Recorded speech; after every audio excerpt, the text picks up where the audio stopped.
G'day, this is Captain Australia, and I need to be a little bit careful because I'm walking around down a dark, narrow road near Blackhead, which is going to turn into a dirt road soon, which will lead me down to a place called 9 Mile Beach, which heads down to Forster Tuncurry.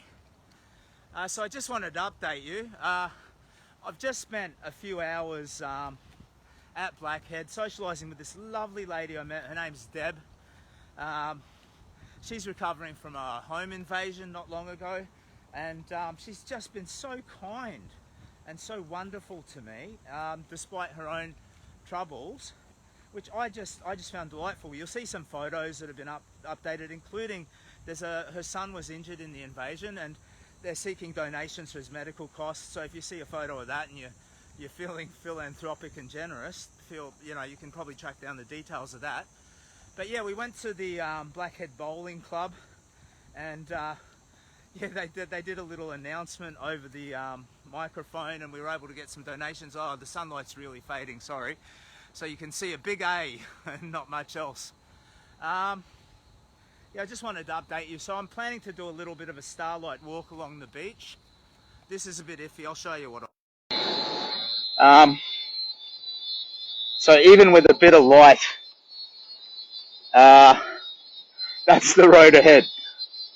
But I think in just a few hundred meters, I'll reach a side road that's going to get me onto the beach.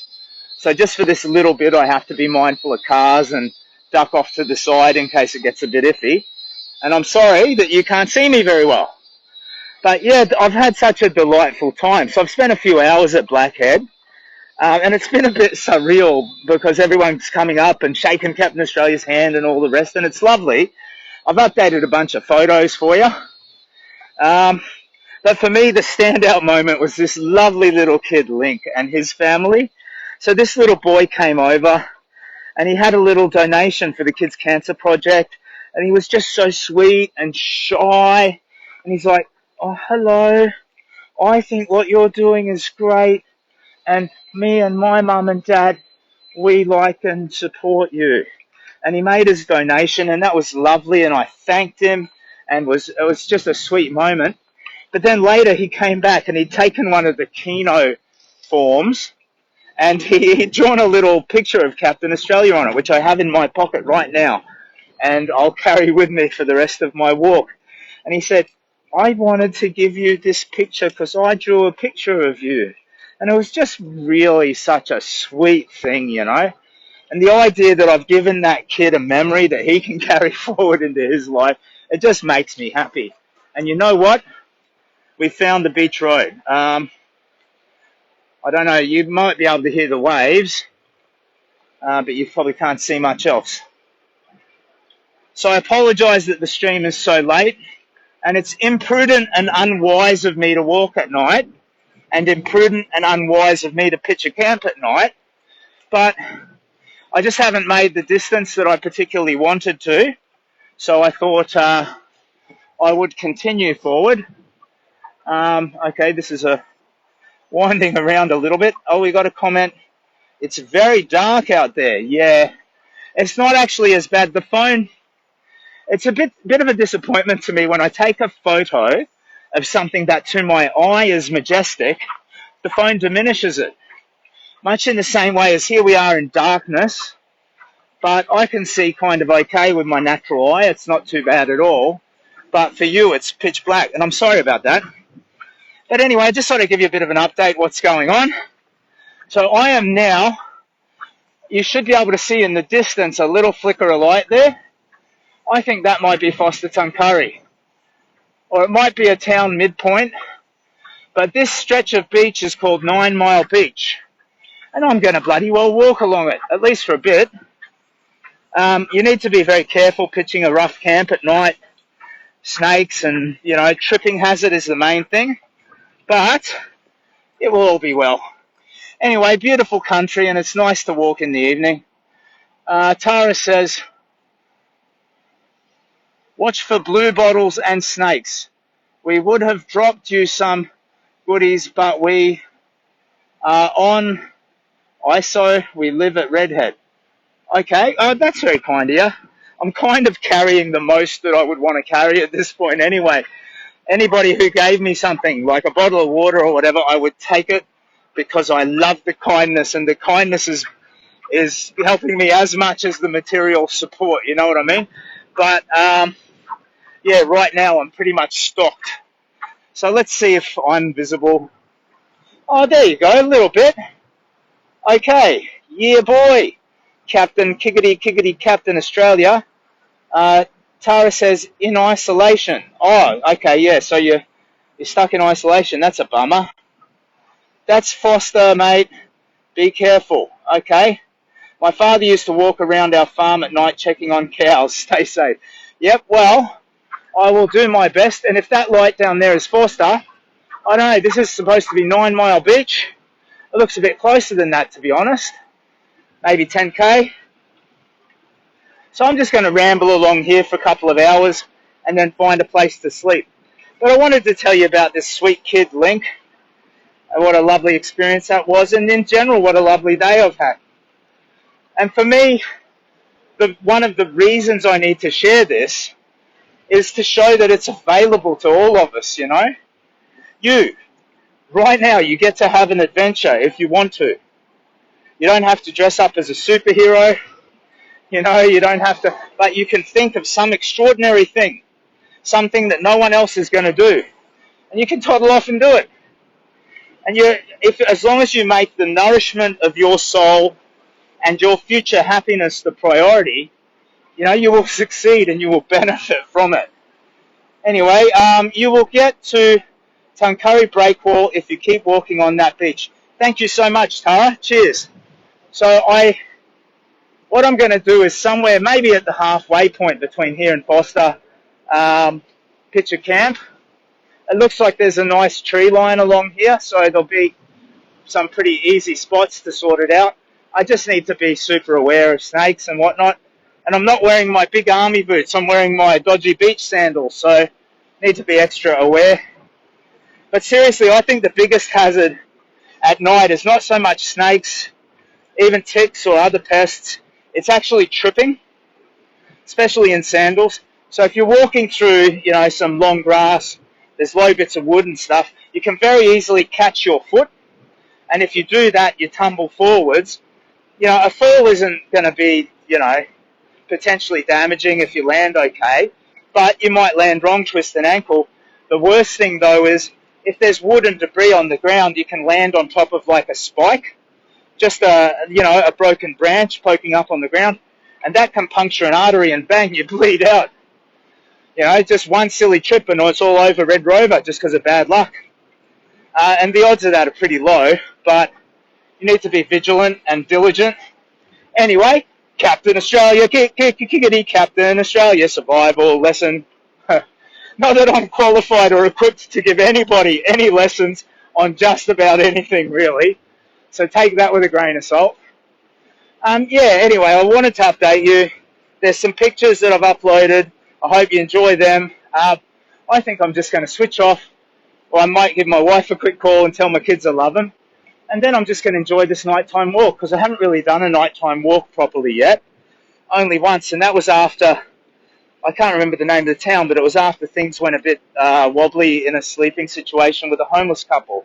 And I felt it was best to just leave so I didn't make them feel unsafe. Anyway, yeah, it's beautiful. So this is what I see.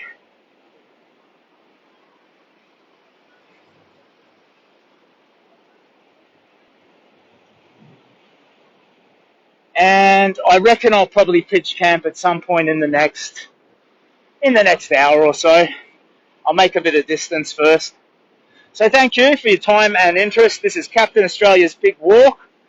I am walking from Brisbane to Melbourne. Why? Because there is something fundamentally wrong with me. Why else? Because accidentally, it turned out to be a wise thing to do as well. It is healing me in ways that I cannot describe. It is bringing me back to life after a time of suffering and pain. It is teaching me that life is beautiful and wonderful and miraculous and something that we all share, and teaching me that people are good. More than good, people are great. And I'm winding it's making me stronger physically and mentally. And I'm winding all of that into my future life when I get home, which is just wonderful. And aside from that, I am in humble service of a great charity called the Kids Cancer Project. So it's raising money for pediatric cancer research. We lose 3 children in Australia every week to pediatric cancers. These are cancers that target kids average age is about 6 years old. So it is about reducing the numbers of the 950 children affected every year.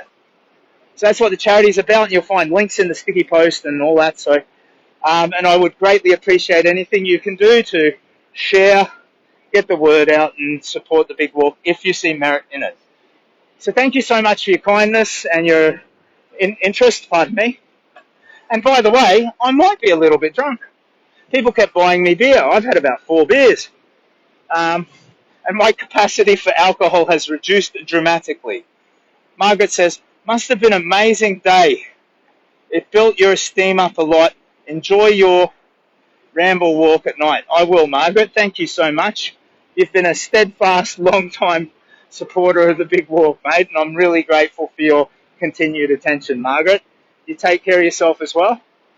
This beach is bloody wide, quite gorgeous. It looks like somebody's been hooning around here on a 4-wheel drive. I don't know if they're supposed to or not. Anyway, I'm going to follow the hard sand line because it's easier to walk on. Renee says, I'm lost for words at how amazing you really are. Each day I continue to follow your journey. You are my key conversation at work, and my co-workers are truly amazed themselves and are cheering you on. Well, that's just a bloody delightful comment. Thank you so much. I received that with absolute delight, and I'm humbled by it. Thank you. Cheers. I'm so delighted that people are taking something from this quest. Oh, the beach curves inward here. Lovely. I've got to throw myself into this moment, I think. I don't know, talk to God or something. I don't know if there's a God, but, part of what I do when I'm walking along the beach and the ocean is next to me is just try and figure shit out. Sorry, I did not mean to swear then, but try and think about everything, really. All of it. The mystery of my life, the purpose of my life. And, I think I'm going to do that for an hour or so. So it's a lovely evening. Over there is, those lights there, I think, are Foster Tuncurry or somewhere near it.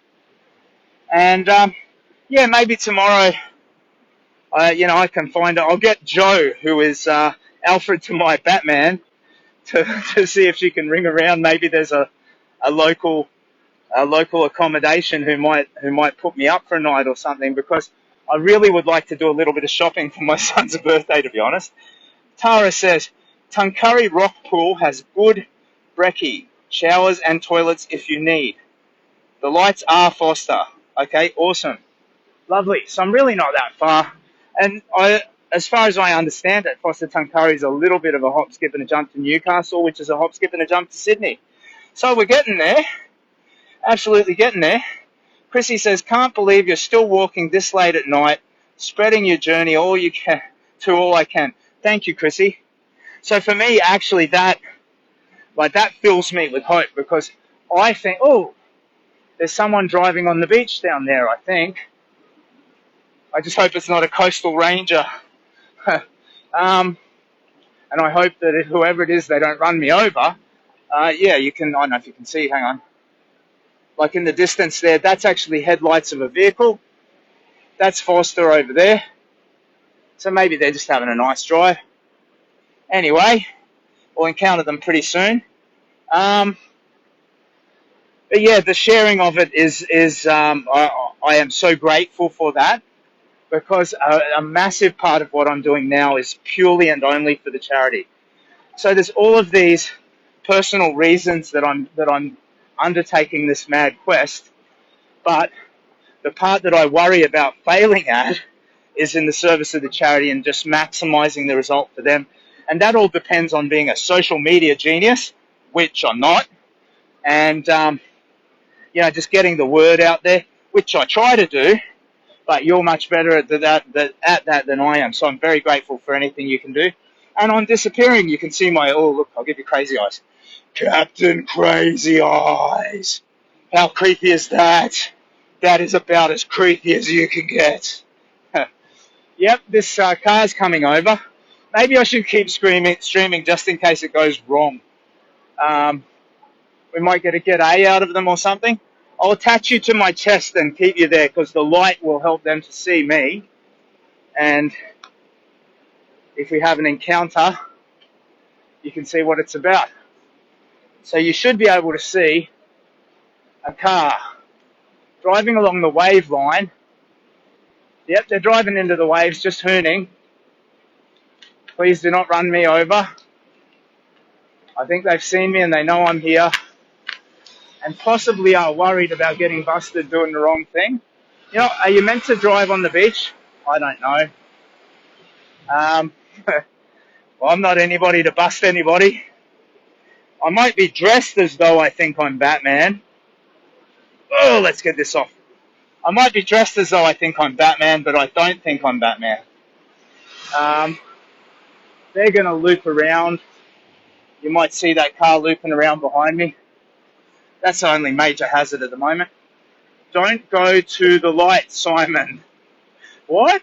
Go into the light! Don't go into the light! What are you saying? Yeah, I don't know. I like to think that what I'm actually doing is weaving light all around myself. And I get to carry that into my future life. You know, I'm really starting to believe in my bones. After being pretty much a walking corpse a year ago, I am really starting to believe in my bones that I get a happily ever after. I get to go back to a life as a repaired dad, do a great job, raise my sons just beautiful. You know, raise them into wonderful, they're already wonderful kids, but you know what I mean? Like just get an A+ on the dad report card, you know? To love my wife the way that she deserves, all of that, you know, just a happily ever after. So this ordeal, now I feel honoured and privileged and I'm just ploughing forward. Get to Sydney, then Melbourne, and then live happily ever after. You can drive on the beach with a permit. They may pick you up. Well, they bloody well better not, Jessica, because if I get in a vehicle, bang, all over. Well, you know, there's some exceptions. So if I'm at a home base and we're going to like zip out somewhere for a daily dare or doom or something and they return me to the base, there's a bit of flexibility there. But for the most part, no vehicles. That's it. So, sorry, it's going to get worse and worse, harder and harder to see me. So I'll leave it there, and I wish you well. Thank you so much for your interest. G'day, mate. Good to see you safe. Yeah, cheers. So you're Quentin's son, aren't you? Yeah, mate. I will fondly remember for the rest of my life Quentin and Taki. They are great. I really enjoyed the evening of sitting down talking to them. So for those of you who don't know, I was walking past a farm south of Grafton. Farmer gets down off his tractor and says, "You look like you need a cup of tea." And that was Quentin. And I'm like, "Oh, yeah, okay, thank you." We go sit on their porch with his partner Taki. We sit down, drink a cup of tea. And just as it's starting to get a bit late in the afternoon, and I'm like, I better get moving along, he's like, "What, you're not staying?" And they gave me hospitality, and we spent up until like well after midnight just hanging out, chatting. Taki made a lovely, like a spaghetti bolognese and a bit of steak. It was just wonderful. And that kind of kindness and fellowship, I can't tell you how nourishing it is, especially after like a week or so sleeping rough on the road. Very good to meet you. You're an inspiration. Yeah, thanks, buddy.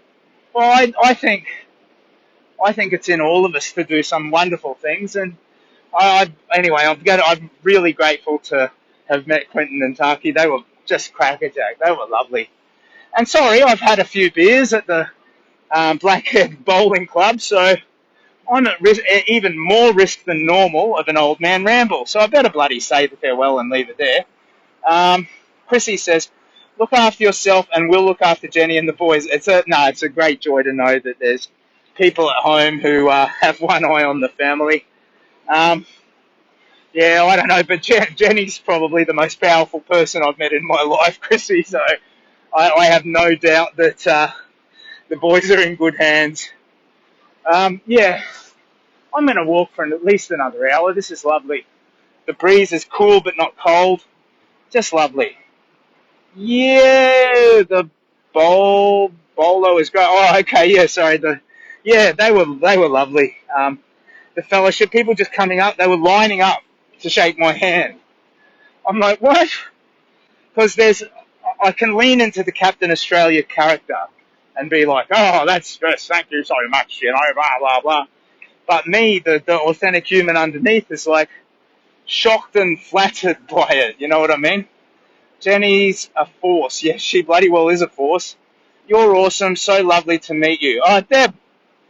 Hi, mate. Deb. No, thank you, Deb. I am... Oh, I just stepped on one of those little, what do you call them, bottle fish or something. They make a weird popping noise every time you step on them. You're awesome. So lovely to meet you. Sorry, that's Deb. Deb, you're an absolute... Yeah, I wish you all the best, my friend. In every day of your future days, I hope they are filled with sunshine and happiness. And the ones that aren't, I hope you're able to weather them with strength and dignity, as you clearly have in your life up until this point, mate. I wish you absolutely well, and I thank you for your kindness and fellowship today, Deb. Absolute bloody legend. So, I'm going to leave it there and keep muddling on towards Foster Tuncurry. I'll pitch a camp and I'll be up early in the morning, and probably, if it is 9 Mile, I'll ramble in there mid-morning tomorrow, and I'll say good day to you from there. I'm surprised this stream is still going so well. Normally by now the service would have gone a bit spotty. Alrighty, well thank you so much. So this is Captain Australia's big dark walk for the Kids Cancer Project. I'm humbled and grateful for your interest. Thank you so much for following, and I wish you very well. I'll say an early good night. Take care of yourselves.